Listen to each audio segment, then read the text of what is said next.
Dust on my shoes, salt on my skin, maps in my pocket, stories tucked in. Found your small door, paint cracked by the sun. Hello, You today smiled we and you have said for this new you episode for the Inner Camino podcast a lovely lady from the States, Steph. And Steph, can you introduce yourself to the listeners? Yeah, hi, I'm Steph. I am living over here in Niagara Falls, New York. I'm originally from Ohio, so if you get me a little spicy, you'll hear the accent. But otherwise, I'm living over here, practicing, or I'm a clinical trainer. So I train therapists, and I am an active and practicing therapist for using EMDR or eye movement desensitization or reprocessing, which it helps folks with trauma in particular. Okay. So you said EMDR? Yes. Yep. Okay. Yeah, I'm very aware of that stuff. Really good. So, how many times did you walk the Camino? Is that one time, or are you hooked and you walked already 25 times or something? Well, I kind of went a little backwards. In 2024, I did my first Camino. I started out of Porto and followed the coastal route all the way up to Santiago and made it to Santiago. And then this past year, in the beginning of May, I walked from St. Jean Pied Port all the way to Burgos. In the States, they only let you have about 14 days off. So we have to use them accordingly and move pretty fast. So the first one, I did it in 2 weeks. And then the second one, I could only make it as far as Burgos. But Yeah. yes, the answer is yes, I'm very hooked. Okay. So you stopped this year at Burgos, Yes. and then you are planning when to finish it? Whenever I build up my paid time off again, my vacation time, and the Yeah. finances. So Yeah. one or the Yeah. other comes first. I'm going to do it. Yeah, and I am I really can understand, because for me as a European, I just when I was living in Germany, I just go in my car, drive 2 days, and I can start. But for you guys, it's a little bit more difficult. And also, there's people from New Zealand and Australia. They have even more Yeah. a financial hurdle to Yeah. take. Yeah, yeah. It sure is. A little So, what I'm very curious about, because this podcast is not about your blisters and your backpack and the nice scenery and all that kind of stuff. It is the Inner Camino podcast.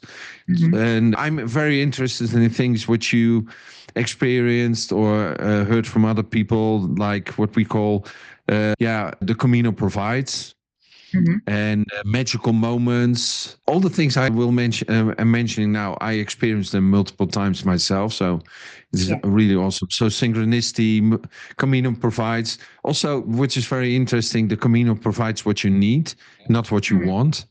That happens again and again. Yes. And I had insights, revelations. I left Mhm. stuff behind. I got pissed off on somebody in the past, and afterwards not anymore, and then I get angry about myself, and Yeah. afterwards not anymore, all that kind of stuff. So these are the stories which is, yeah, for the Inner Camino podcast. Mhm. So is there one or two or three, yeah, things you like to share with your fellow pilgrims? Yeah. I think that when you talk about the Camino providing, I was considering a story, and it's kind of a parable in itself. It's an old one, but like, when I was walking and I was struggling with the first one, I was struggling with, a lot of heartbreak for a multitude of reasons, but it was cherry on the top, breakup, that stuff like that. It was just about all I could have. And I was thinking about, how am I going to heal from this? How am I going to heal from this stuff? I kept praying, my prayers about, I want to get over this. I want to get past it.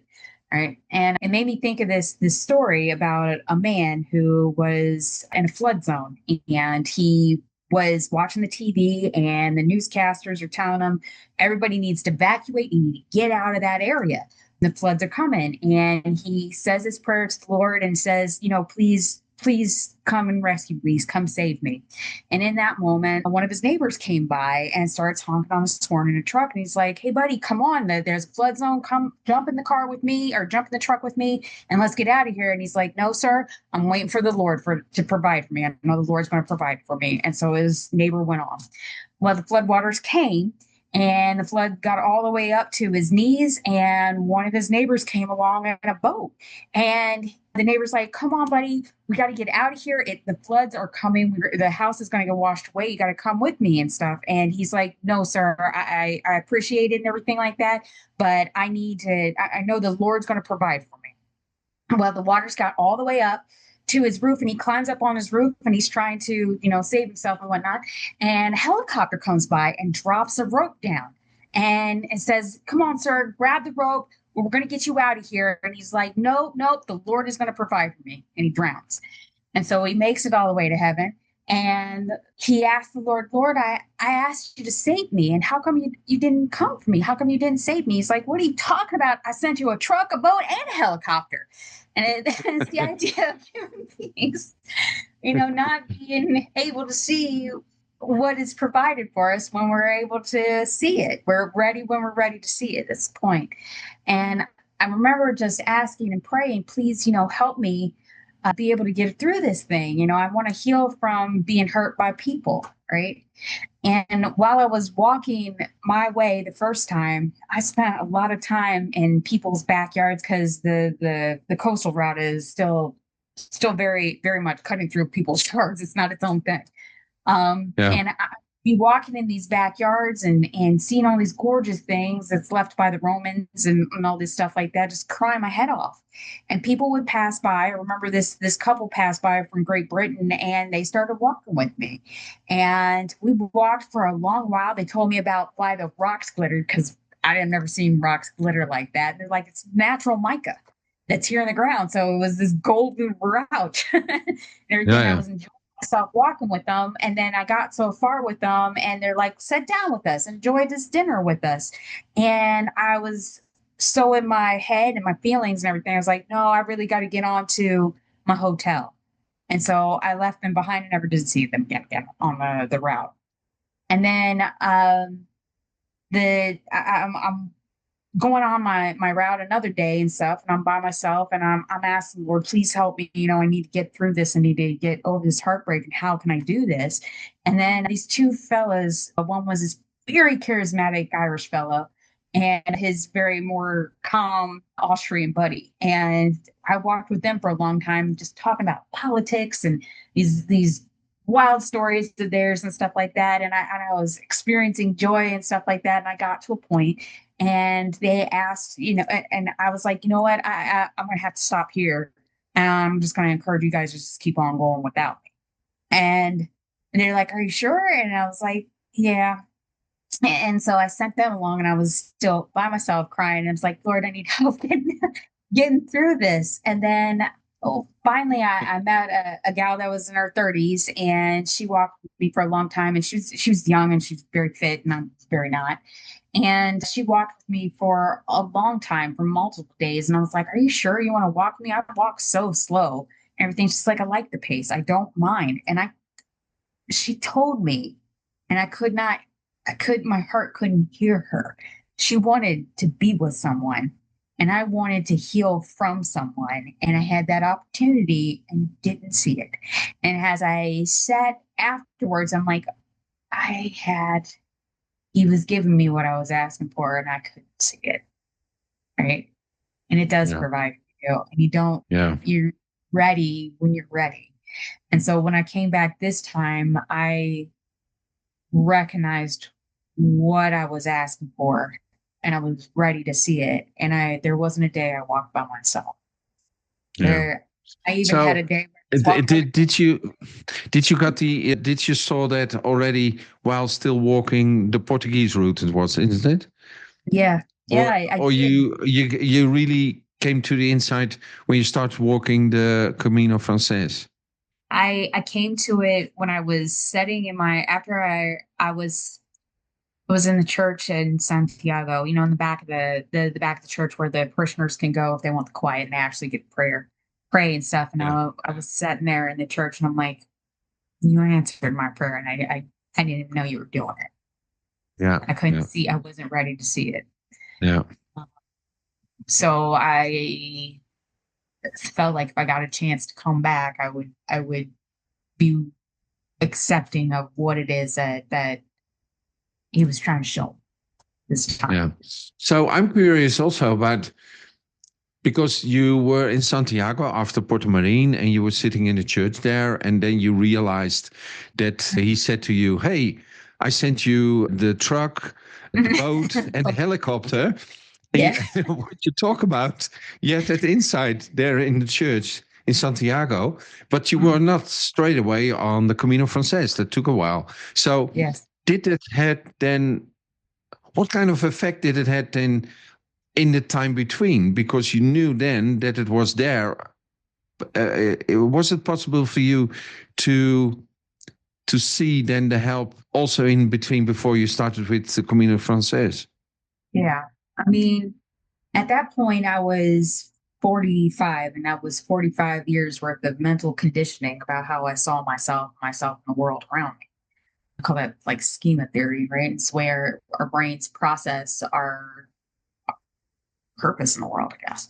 And so it took me a while to unlearn so I could relearn what I needed to and stuff. And so accepting help, accepting healthier relationships and things like that. And those people that want to be there, they want to be there. And actually opening my ears and shutting down my brain to hear what they were trying to say to me. Yeah. I teach other people how to do it. How can I not learn my own lesson, right? Yeah. What is it? The Bible says, physician, heal thyself, right? Yeah, yeah, exactly. You know, you touched something also today. In the last couple of days, we have more talks about that, to be honest.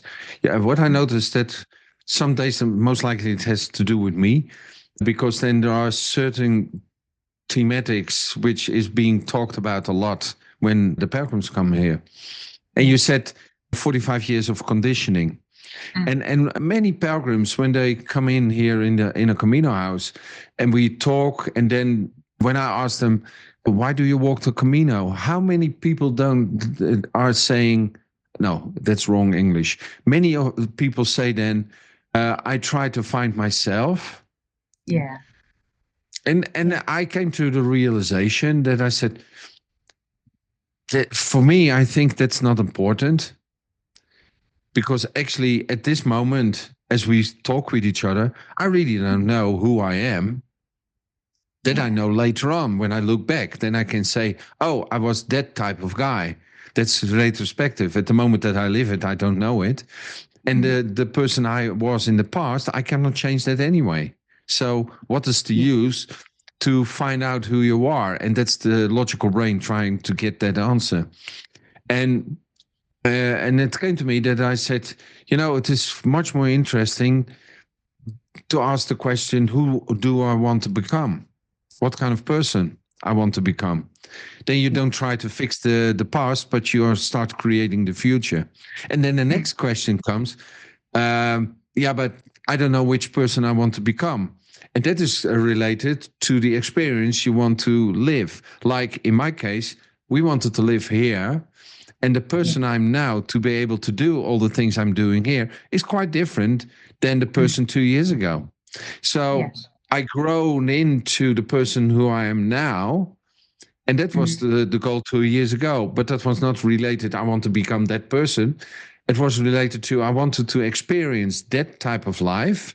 And to be able to do that, I need to become that person. And it is such a change in your psychology, because you don't try to fix anything anymore. You accept the past how it is. And it hurts sometimes damn hard. Sorry about for the word, but I'm Dutch, so we don't have that emotion connected to the words. So, and then you really go to the future. So, yeah, that and that you mentioned that now also, and today we had also discussions about that, and yeah, I just wanted to share that one. I absolutely agree. I think that I worked with a lot of adolescent boys who were struggling with first episode psychosis. Okay. And it's a real, it's really altering. You have maybe 15, 16 years of this information. That's all you got because you're about a 15, 16-year-old boy mostly. And your whole identity and what you work so hard to become at that point gets shaken because now you're this label, you're this identity. Now you're sick, right? Yeah. And so sometimes these labels become us.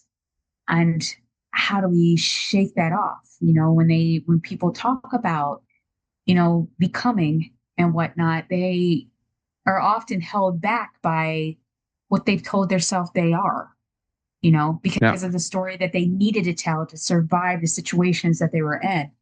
I was talking to my buddy yesterday about this, wearing masks and things like that, like actors, they become the characters that they are embodying in order to express this larger human concept, right? Whatever it might be, whether it's rage or whether it's passion or whatever it is, it's some kind of it's an expression of how we are as human beings through this character, right? Yeah. And so we each wear these masks of the I am, right?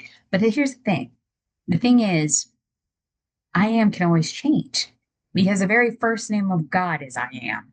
And if we recognize the God within us or whatnot, we take this new identity with us wherever we want and we can become, Yeah. we can become the new I am that we choose to be, and you use this Yeah. platform of the Camino to connect with that, which all you have to do is set your foot on the road and you become the I am a pilgrim today. I'm a Pellegrino. Exactly. Yeah. Yeah. Yeah. You embody whatever that might be. But the thing is that doesn't leave you. The feeling in your body. Now the blisters are going to heal, right? You're going to pack your backpack away. You're going to put away all of your sunscreen or whatever it is that you needed to survive those things. But that I am still walks around with you. So as much as we carry around the bad, we can carry around this beautiful. Today I'm Yeah. a public. Tomorrow the lady that's your therapist or whatnot. And tomorrow, who knows? Right. But we can marry all of those things together and create this beautiful life, recognizing that the I am that we're carrying around was that original I am. I am the holder of God. God sits with me every time I invoke that thing.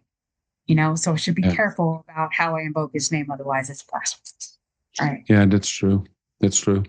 And also, when you say I want to become that person, Mm.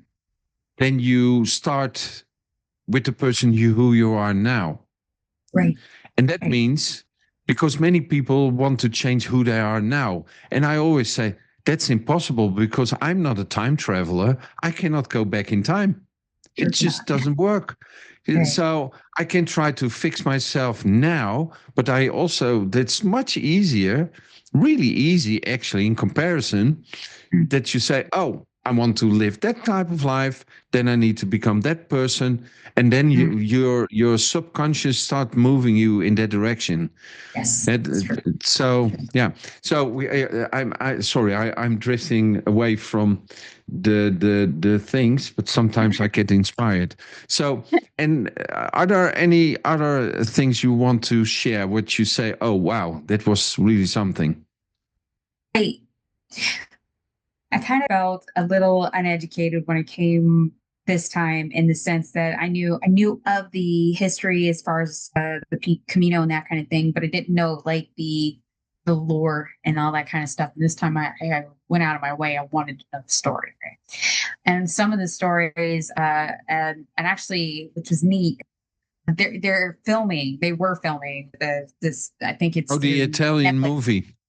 Yes, Yeah, yeah, yes. yeah, yeah. Yeah, about Paulo Coelho, which is a Brazilian writer that wrote the Pilgrimage, right? Which inspired later The Alchemist and some other times. And it was about his own story, right, of walking the Camino with his friend. And I had a teacher teach me a long time ago about these concepts, and I didn't really understand where he got it from until I read the book on my way home because I was listening to the audio, the audiobook. And the thing that they had brought up, that the book had brought up was these three different kinds of love, right?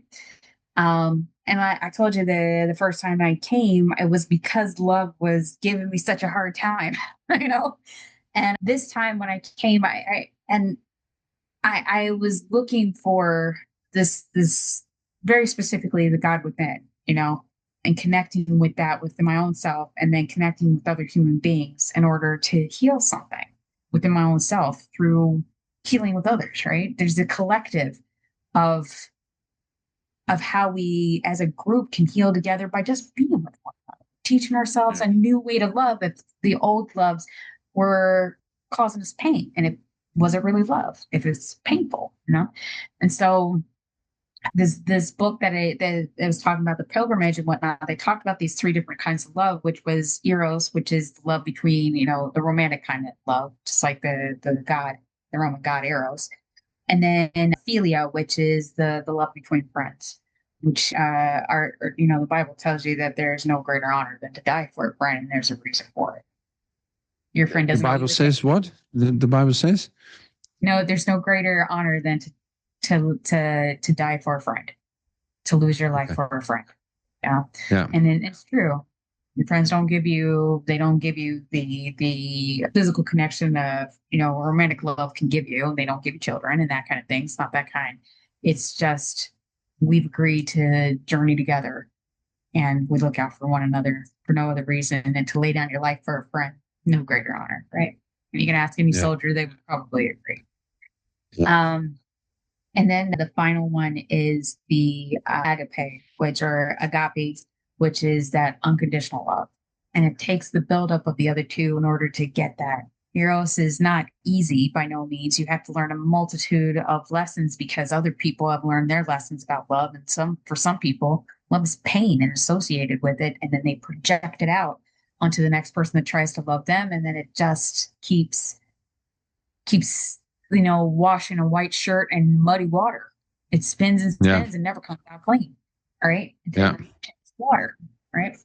And so that the first love is really hard to be able to process. And then Fila comes along and it teaches you this person doesn't want anything from me other than my company. And it helps to guide you to the path of agape. Right. And I felt very much this time I was walking with Philia. Every time I allowed myself to spend a day walking and learning stories from these beautiful people that I met along the way, you know, and it was healing something in me that I knew still needed healing. I needed that belief that I was somebody that they wanted to walk with too. It was hard to hear. You know, like I was okay with being like, go ahead, go without me and everything like that. And then being like, no, I'll wait. I don't mind your pace. It says something, right? And it leads us to that unconditional love that agape offers and stuff. And it takes a little bit of brokenness, a little bit of healing, and a little bit of changing that I am. To recognize you see the God in other people, be the other people. You're them too. You know, what would you tell your friend if they were going through that? Would you tell them to, you know, suck it up and get over it? No, you'd be there and let them cry. Allow yourself to look that person in the mirror that you're walking with every single day, that you're journeying with every single day, that same friendship. If you give it away, save some for yourself. That way you can get to agape and get to that unconditional love, even for yourself. You know?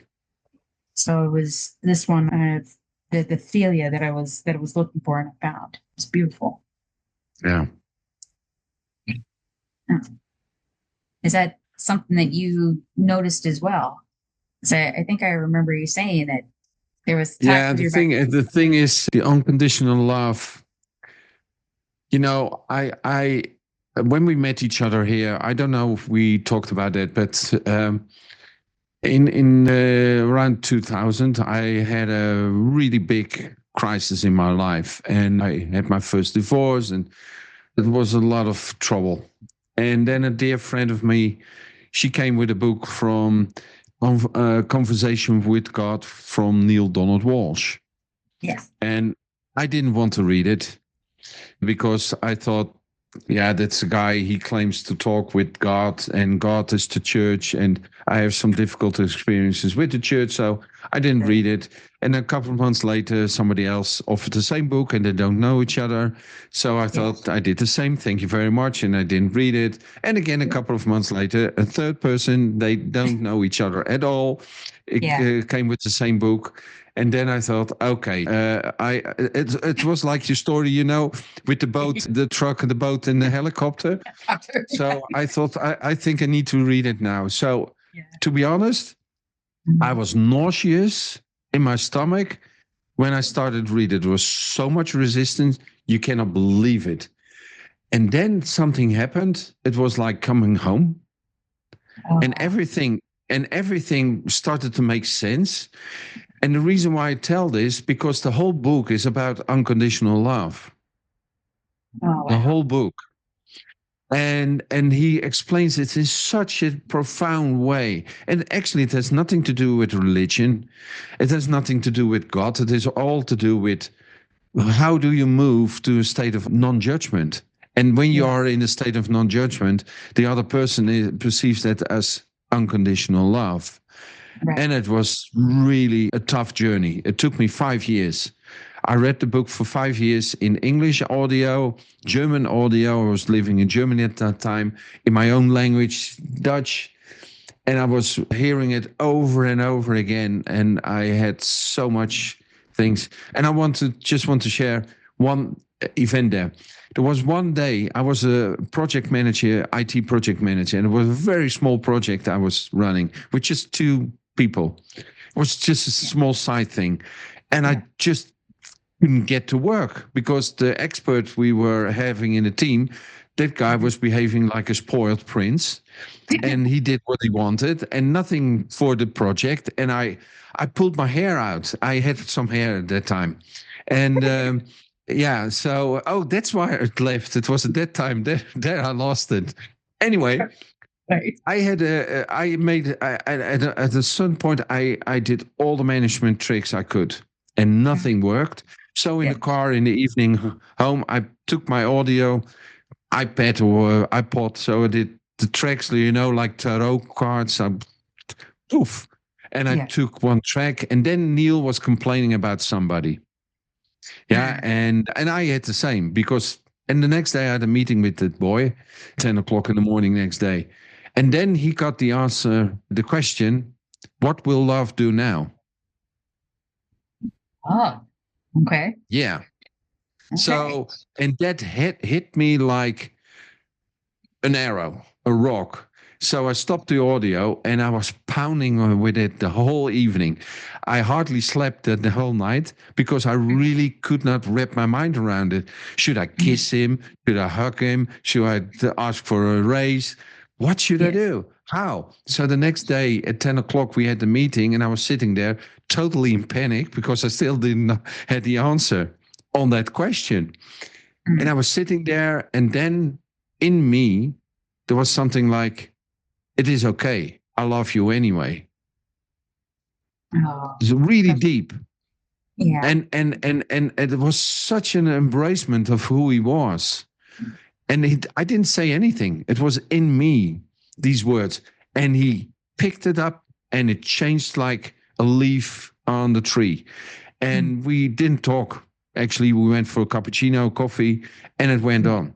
And then a couple of weeks later, he started to behave like a spoiled prince again. So then I thought, now I know how it works. So I was acting that, and it was not really there and didn't work. It took me really a couple of days to go back to that space of non-judgment and that total embracement of that person, and poof, it went again. And there I had the first proof for me that when you move to the state of non-judgment, then the other person perceives it as unconditional love. And there is such a deep connection. And also, if you walk the Camino, and we talked about that belief also, that you connect so very deep with the pilgrims.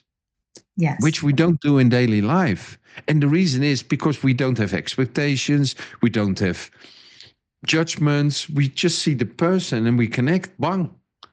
And Yeah. when we walk for a half day together and we lose them, it hurts like if you lose a family member. It is Yeah. really painful. Yeah. And I heard pilgrims talk about that too. That like it doesn't feel you get so used to you get so very connected, and it takes us a while to really open up, to be honest, because we have Yeah, all of these guards. We wear masks for certain people and stuff like that based on a ton of reasons, right?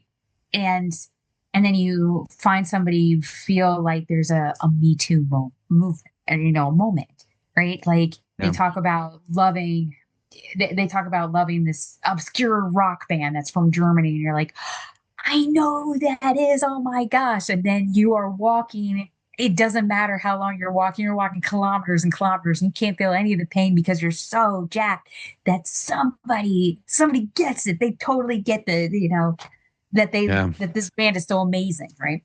And yeah, and then they are like, I'm gonna have to take a rest day, and you can't because you've got a destination you definitely have to get to. And then when you leave, it's like you can almost hear the fibers of the heart just separating.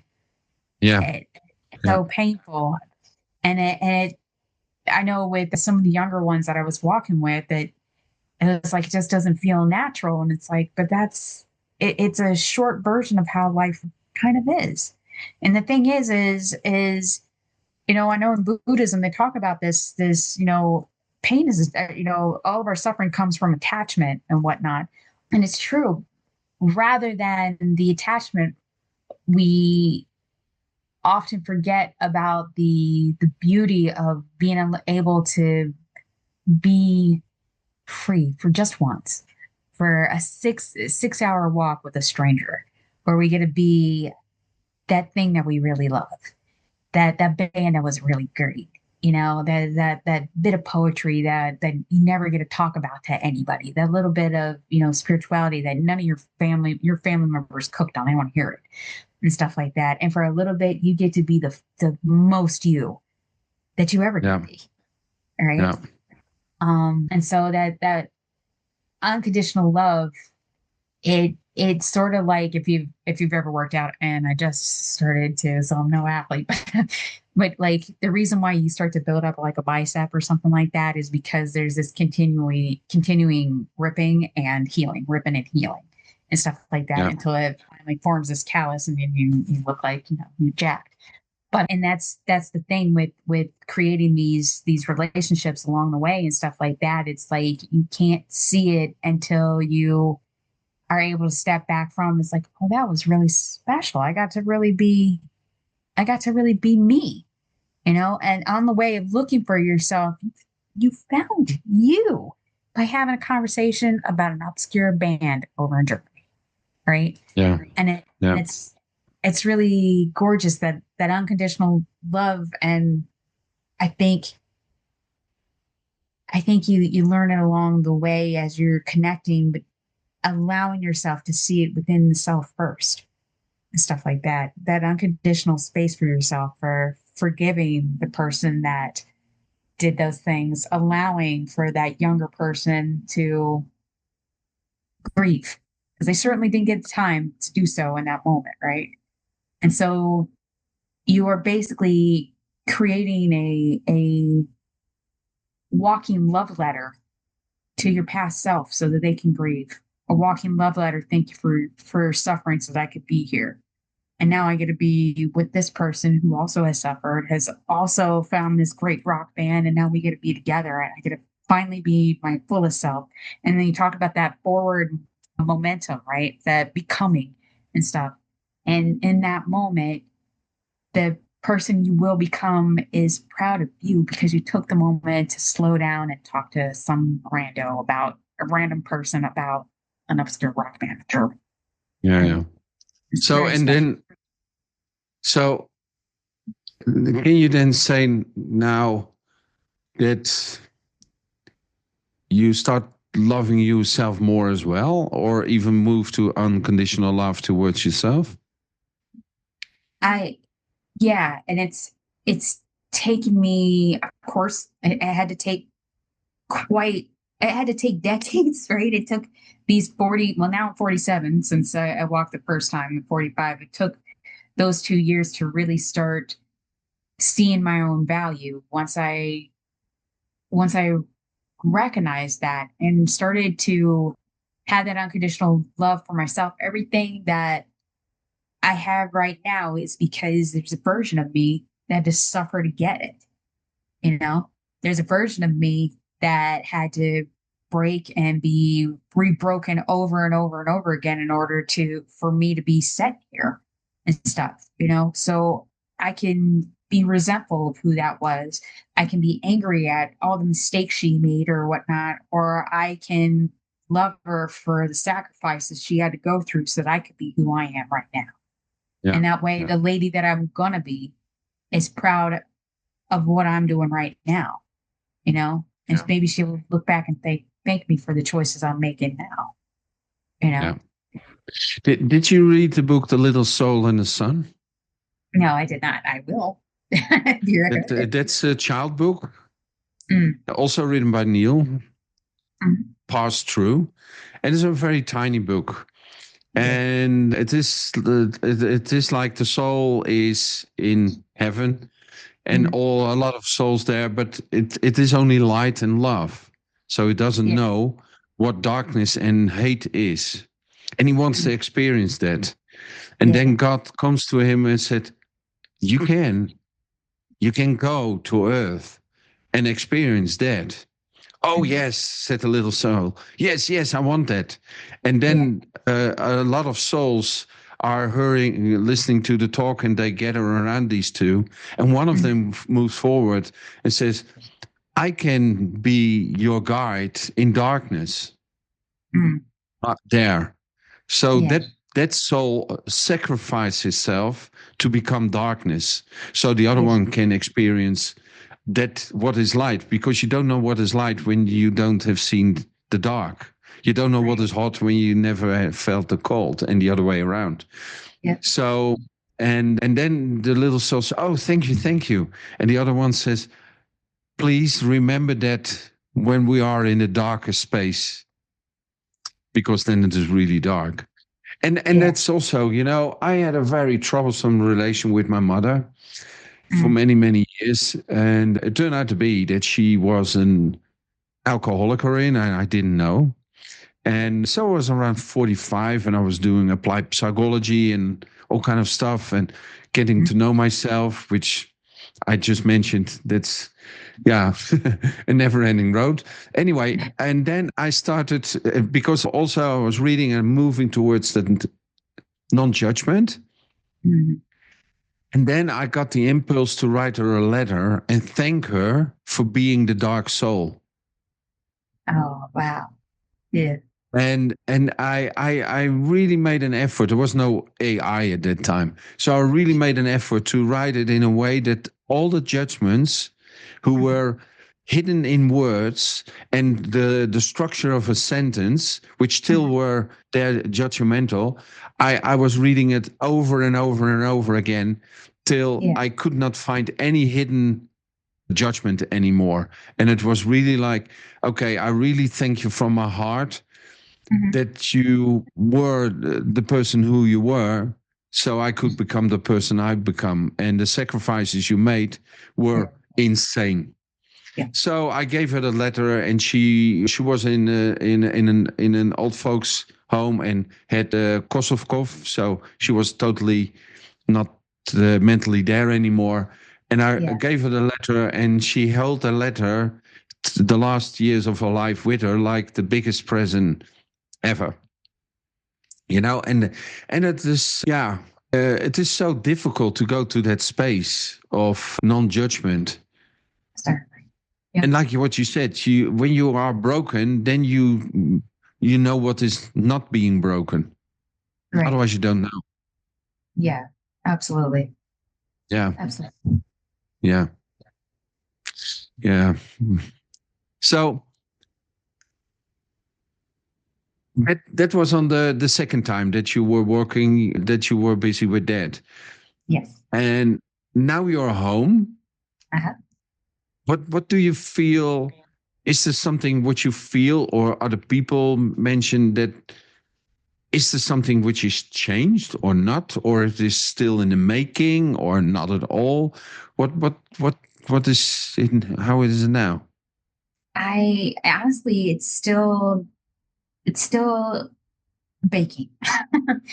And as I want to teach other people, I make the point, and it's kind of a joke on myself or what, like, I don't want to be the smartest person in the room, and I do not want to know everything at 47 years old. I intend to live to be in my hundreds. I don't want to be bored. So I think that there's always, always space to keep on growing and learning things. But in particular, what I'm noticing about myself is like, I relationships still sort of trigger me and stuff like that because I'm a person, and like I said, I have to uncondition that old conditioning in order to allow for something new to come in.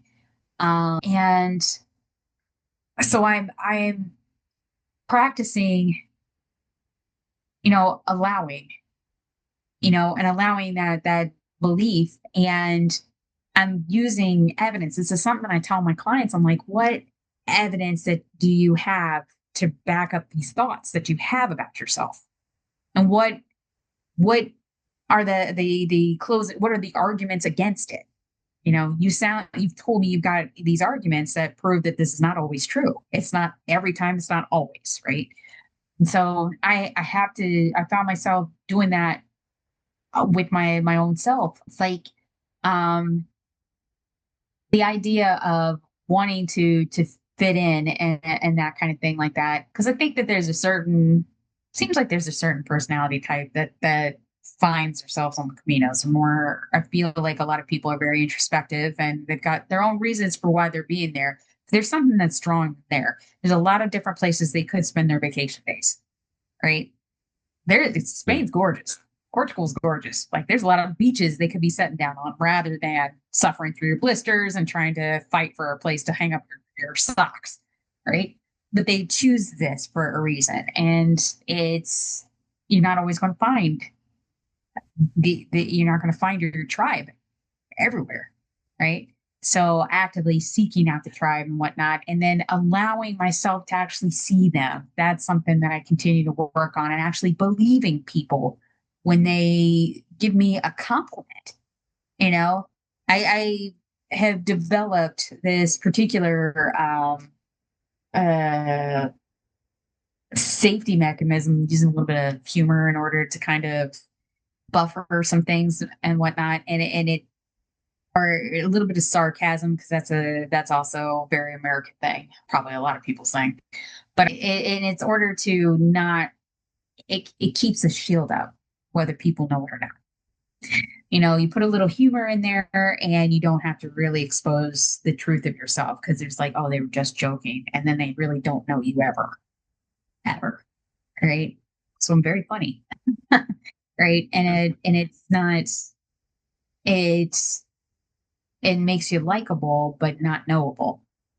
Yeah, And you can be, that's one of the things that the Europeans say about Americans. how's that? Just that. Yeah. It is really fun to be with them, but when do you know them? Yeah. Yeah. And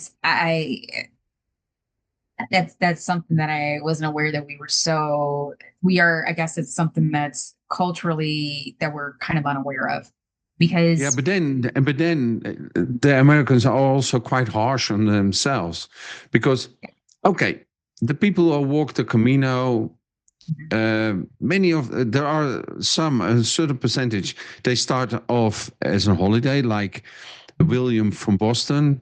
He's in the podcast. yeah. He started off as a holiday and turned out to become a pilgrimage. And a pilgrimage is self-reflection. That's a pilgrimage. And I meet so many people from America here.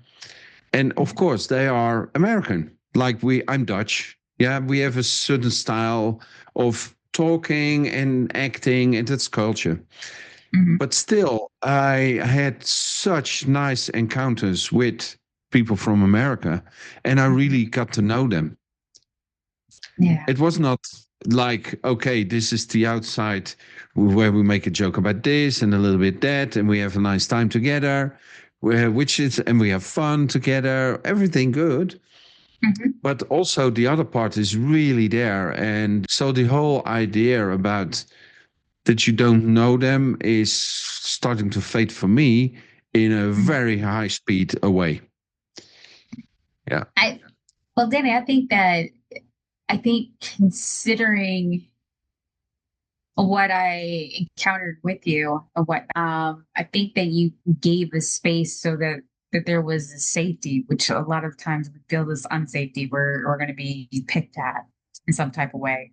But I have friends that have been in the armed services and stuff like that. The way that our men interact is because usually the armed services are a lot of men heavy, but they will tease each other in the most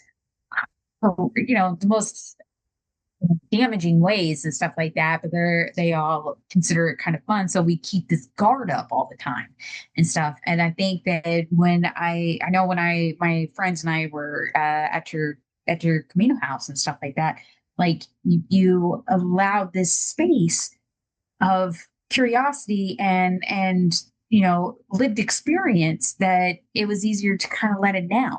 We always have to keep it up. It's not No. because we're American, it's because of how America shapes us and stuff, where we have to have this harder exterior, or the sensitive parts of ourselves get run like an orange, Yeah. and all of the good stuff just gets squeezed away till we're nothing but the rind, and it's really common with us. We're incredibly harsh on ourselves, but we hear a lot of harsh things about us. So we had to hide it. We hide it with humor or a little bit of cynicism, or, like a tougher exterior, everything like that, because that's what we have been taught, that that's how to protect the Survive. self. Yeah. Yeah. Yeah. So And when surviving has nothing to do with living. it does not, it doesn't. No. And you just said also, because I have here in the weeks that we are now open, this is for me a total new life. And what I started to notice that 2 weeks ago or something, there was a guy coming in. He was like a big bear, a Navy SEAL type of guy with arms like this, Yeah. and I introduced the Inner Camino house, and the essence is I want to share our home with the pilgrims and give the pilgrims a home for a moment. That's Yeah. the essence of what we do. So I explained, and it was that guy who was standing opposite of me, and he was bouncing his head on the low ceiling. So I wanted to offer him a helmet, nearly. And he was standing there, and I said, "Welcome home." Mhm. At the end of what I was saying, and he broke down in 1,000 pieces. He started to cry, Yeah. and he collected himself, and he couldn't speak anymore. It just went out. So we were sitting outside on a bench, and I was walking out 4 quarter of hours later to have a look at some pilgrims, and he was still sitting there, totally emotional. Then he came back Yeah. inside. He took my hands, and he wanted to say something. He broke again, and he went out again. So he was there for an hour or something, and I never spoke with him because, and that is not the first. That happens quite often. So my wife and me, we are like, what is going on? We don't understand. And people start getting a lot of emotions, start crying, and yeah, it is just, I don't know. It happens. And we are puzzled with it. And it's what you say, you keep out your guard, and that's why I tell this. So perhaps that could be the reason why people react like that, because perhaps that's for the first time in their life that they don't need to be somebody else, but just who they are. Because I have no expectations of you when you were there, how you want to be. And if you want to present yourself in a certain way, that's fine with me. If you want to present yourself in another way, that's fine with me as well. It is not that I don't care, but it is your choice and not mine. Yeah. Who you want to be when you are here. Yeah. So Man, we are living such a strange life here at this moment. I, You I think cannot, you cannot imagine. I cannot. Yeah.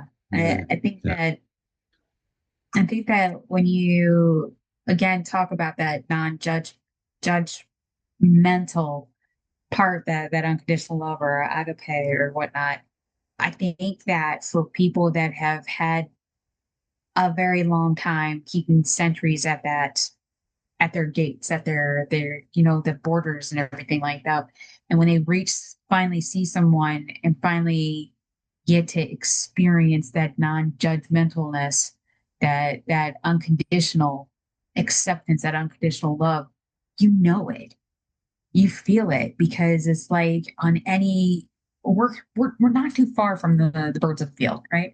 We're not too yeah, far from the animals that we used to, right?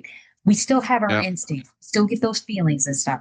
And so yeah, when we're sitting across from, or we're in the presence of a human being that isn't judging us for who we are, isn't yeah, judging us for breaking down, for just being in our humanness and perfect, and accepting us anyways, you feel it.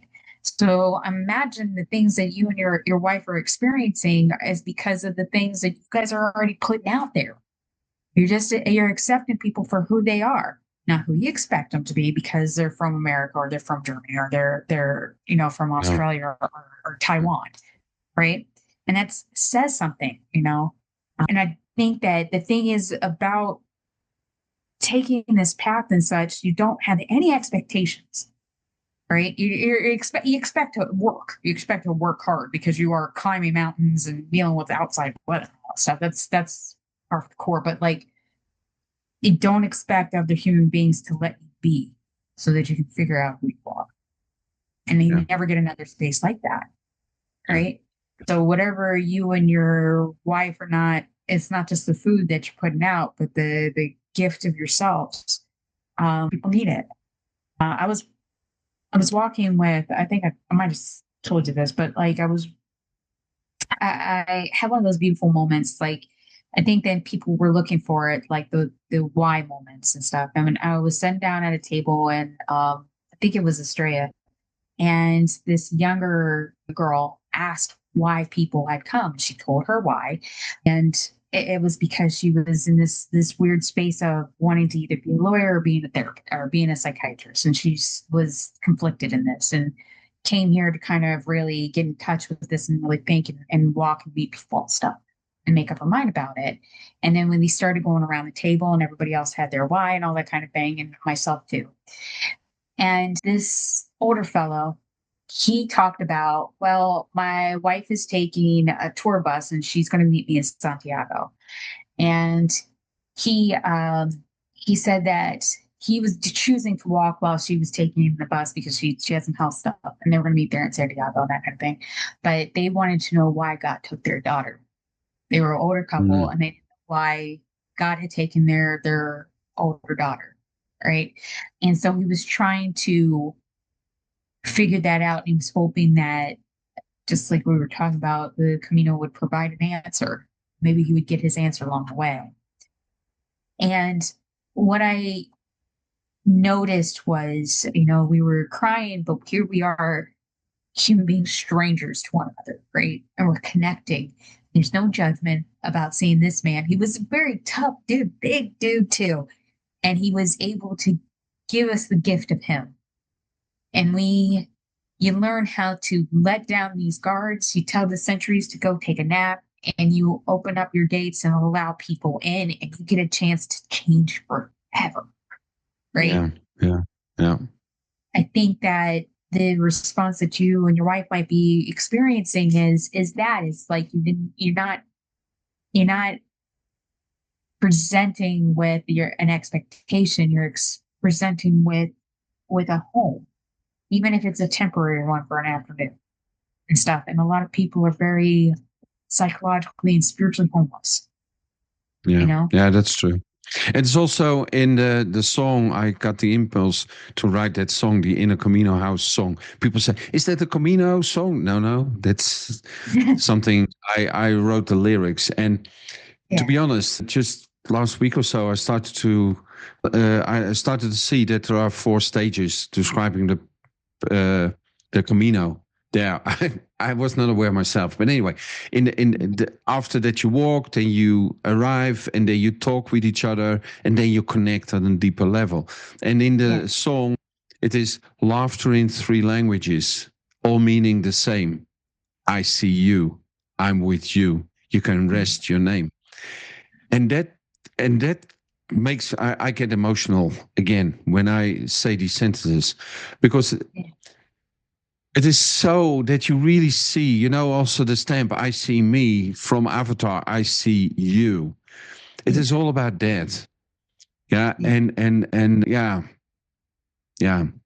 So how is it with your time? Because you said you have an appointment. I do. I have to provide a telehealth. I'm doing therapy. I'm just giving it, not receiving it. Yeah. Yeah. So, Yeah. but you still have enough time? I still have a little bit of time. I think I got about 20 more minutes, and then I gotta get prepared. So I also ask the people to join the podcast, because I find it very important too, that we spread out the Camino on the world, and we do that by these type of talks, reflection, sharing moments, and that kind of stuff.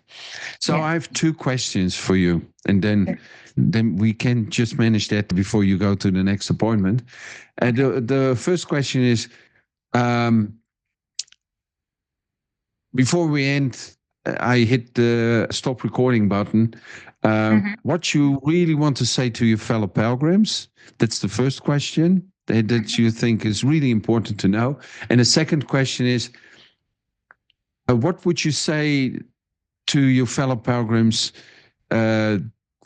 to motivate them to become an active participant of the podcast, not only listening, but like you, to be interviewed and share the stories? So there are 2 questions. Perhaps they are intervened. I don't know. Okay. What I would recommend is, even though this is the experience is very jarring, it takes you out of all of your comfort zones and things like that, because every day you're outside and exposed, and then you go and you stay in these albergues and you're exposed again and whatnot. I would encourage you to take little pieces of it with you, right? Like you're taking the like a loaf of bread, just one little bit at a time, and try it. Become the pilgrim, whatnot, even at your home. We have all of these identities that we carry around, right? We are somebody's sister, we're someone's father, we're someone's worker or whatever, and we become these things and we take on those roles and identity. What if you stayed pilgrim despite leaving pilgrimage, the physical act of it, right? You take it with you, and it could be in little things. Maybe it is actually talking to your neighbor. If you never talked to him before, maybe just talking to him one time about a little thing or something like this, or maybe it is like, even though you would ignore somebody maybe dropping something on the ground and just keep on walking, you're not a particularly cruel person. Maybe you're busy, but maybe slowing down and just being connected for just even a minute. Taking those little breadcrumbs with you, so that your I am becomes, I am a pilgrim no matter where I'm at. They continue to be the pilgrim despite leaving the pilgrimage. And that's one of the things in the Western world. And so Spain is also the Western world, but different. And I talk about the English speaking Western world and the north part and the mid part of Europe. We lost that. And I can say here, we moved here to Valoria de Rioja, and the villages here, they not only welcomed us with open arms, but with open hearts. And this is such an insane experience. They really enclose you, and they accept us also how we are. and I don't speak a word Spanish yet. Yeah, and I hope I will speak some Spanish in a year or so. But Mhm. and they really accept the whole thing, and we lost that. And there's so much I agree. homesickness with people in the whole world, in the Western world, to Mhm. be home and be a part of a tribe again. Yeah. Because you cannot be part of a tribe if you're living alone in a box, which we call a house. Yeah. It's true. That's not possible. And what could you say to the pilgrims to motivate them to become an active participant? I I think keep on talking about it. That's the thing. We condition ourselves through the words we use. And we Yeah, condition ourselves to all of the negative things we say to ourselves constantly. We become those things too. And I think that in order to keep that keep that part of yourself alive, talk about it. That's the thing. You talk about it, you reinforce it, and your brain structure literally starts to change, and you continue to be the pilgrim and stuff. And it won't just stop, if you can't make it back to Europe and whatnot, you can do it anywhere you're at and things, but you're talking about your experiences. And it's really wonderful to be able to have that shared experience, which is beautiful. It perpetuates it. And you yeah, continue with perpetuating the vibe of it, which is yeah, is the yeah. you know And also, you're touching another part because I didn't realize it when I had the idea to start this podcast. It was all about sharing and take the Camino a little bit more home. And when I was writing the introduction script, which I never do, but I did for that one, I was writing the script, and then I realized, oh man, if you listen every day to self-reflection of somebody, you're training your brain in self-reflection, and you start Absolutely. to understand the why, and the judgment starts fading away. You still can judge the how people do something, that I still do, but I Yeah. really understand the why of people, and I that means that I feel connected with them, and the Mhm. judgment goes away, and then you move automatically in the space of unconditional love, which is not naive. I'm not Yeah. naive. Yeah, I still take care of my situation. Yeah, and I protect myself. So I'm not stupid and naive, but I really can see, because of the self-reflection, you start to understand the why, and Yeah. then judgment fades away about the why, and you connect. And then I realized, by like what you say, you reinforce that by talking about it, but also by Yeah. listening about it. And we cannot listen to the stories if we have only 10 people talked, and then it needs Yeah. to become a Danny podcast for the pilgrims, and I don't want to do that.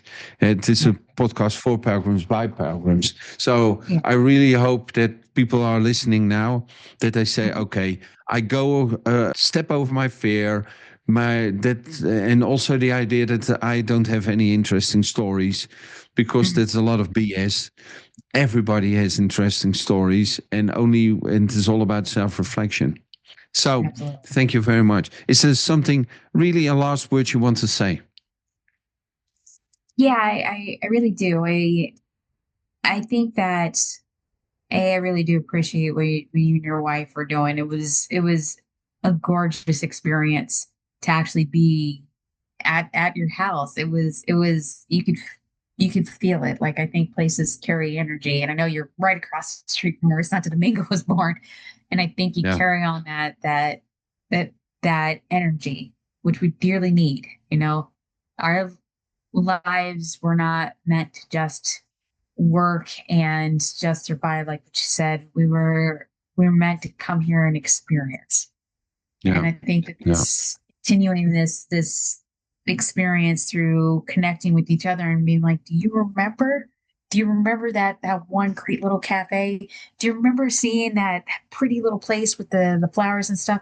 And then you continue the story on, and continues to change your mind about who yeah, you are and where you are in the world. I think it's yeah, beautiful. Continue stories. Keep yeah. telling them. Thank you. Yeah, and then you become the light, behind the door, and you Right. are sitting in a dark room, and you see the light shining below the door. Every Yeah. person can become that. And then Yes. the other person sitting in the dark room gets curious about that shimmering slit of light under the door, and they open Yeah. the door and they see you, Mm. see you. and connect with you, and they become also that small light, the door for somebody else. So actually, people think we cannot have an influence. All that is also a lot of BS. Really, we can have a big impact, but we need to do something, and not only think about, oh yeah, I could do something. That doesn't work. You need No. to move. Yeah. Exactly. Okay, Steph, really thank you a lot. This was a very beautiful talk. I enjoyed it a lot. I get a lot of goosebump moments, and also sometimes I got a little bit emotional. But that's all in the game. So Yes, I really thank you a lot. Thank you. And yeah, thank you very much. Thank you, Danny. I appreciate you. Whether you're walking the Camino right now or preparing for it, or perhaps you are back home and maybe even suffering from PCS, the post-Camino syndrome, I hope that this podcast inspires you. And if so, do not keep it to yourself. Share it. When you share this podcast, you actively help spread the skill of self-reflection. Every person who learns the skill of self-reflection begins to see people differently. You may still question what somebody does, but the judgment about their intentions start to disappear. And you are entering the realm of non-judgment. And non-judgment is experienced as unconditional love. This is how real change begins. With you, the people around you, your city, your province, your country, your continent, and eventually the world. That is why actively spreading the skill of self-reflection, like an unstoppable virus, is so important. So please do not just listen, but act on this call and share it with as many people and on as many platforms as you can today. For new episodes, go to www.inacaminohouse.com. Select the podcast page in the menu. There you can subscribe to the podcast notifications. You will also find a link in the show notes. Thank you for listening, and bon Camino.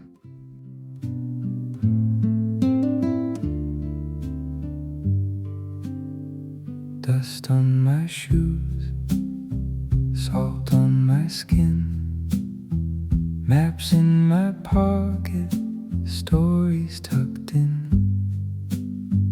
Found your small door, paint cracked by the sun. You smiled and you said, here, the walking is done. In a Camino house, where the road sighs out. Hang your pack, let your shoulders drop, let the day pour out. A plate, a chair, a listening face, nothing fancy, just a place. In a Camino house, where the miles turn into hearts. 2 mugs of tea, steam curls like a prayer. But this is just talking, breath shared in the air. You ask where I'm from, I forget what to say. So I answer instead how I felt today. In a Camino house, where the road sighs out. Hang your pack, let your shoulders drop, let the day pour out. A plate, a chair, a listening face, nothing fancy, just a place. In a Camino house, where the miles turn into hearts. We pass around bread and pieces of ourselves, names in a notebook left on the shelf. Laughter in 3 languages, all meaning the same. I see you, I'm with you, you you can rest your name, oh, in a Camino house where the road sighs out. Hang your pack, let your shoulders drop, let the day pour out. A plate, a chair, a listening face, nothing fancy, just a place.